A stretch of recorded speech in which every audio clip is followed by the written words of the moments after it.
बालिका परिषद रतनपुर से वार्ड क्रमांक 9 से कुश कुमार कहराला जिताबो, कमल छाप में बटन दबाबो। तो याद रखो कमल छाप। कुश कहरा भैया ला जिताना का भैया, वार्ड के पार्षद बनाना जी। कुश कहरा भैया ला जिताना वो दीदी, वार्ड के पार्षद बनाना गा। कमल छाप के हवे निशानी जिता दे हो जी। कमल छाप के हवे निशानी जिता दे हो जी। कुश कहरा भैया ला जिताना का भैया, वार्ड के पार्षद बनाना जी। कमल छाप के हवे निशानी जिता दे हो जी। कमल छाप के हवे निशानी जिता दे हो जी। वार्ड क्रमांक 9 से पार्षद बनाना है, कुश कुमार कहराला जिताना है, कमल छाप में बटन दबाना है, भारतीय जनता पार्टी के पार्षद बनाना है। तो याद रखू कमल छाप ला जिताबो, 9 वार्ड के विकास ला कराबो।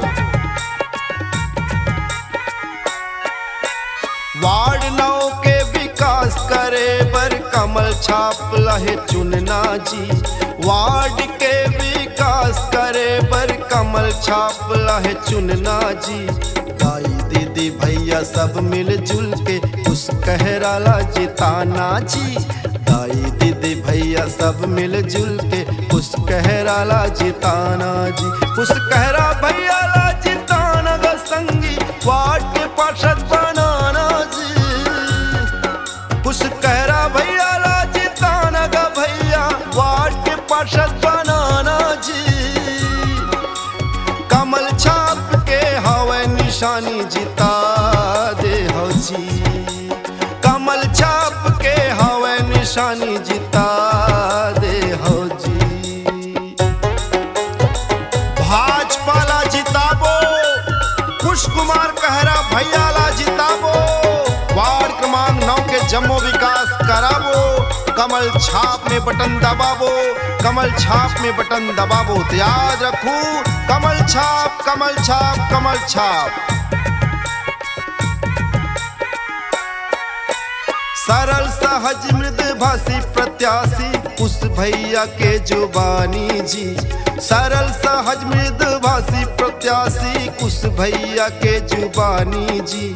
नाली सीसी रोड बिजली और पानी हर सुविधा ला पाना जी। नाली सीसी रोड बिजली और पानी हर सुविधा ला पाना जी। वार्ड के पार्षद बनाना का भैया, कुश भैया ला जिताना जी।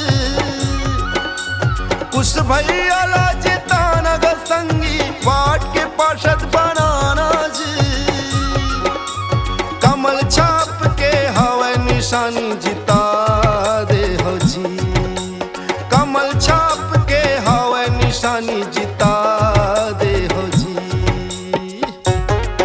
तो याद रखू दाई दीदी भाई बहनी कका काकी मामा मामी कोनोला नहीं भुलाना है, कोनोला नहीं भुलाना है। वार्ड क्रमांक 9 ले पार्षद बनाना है, कुश कुमार कहरा भैया ला जिताना है, कमल छाप में बटन दबाना है।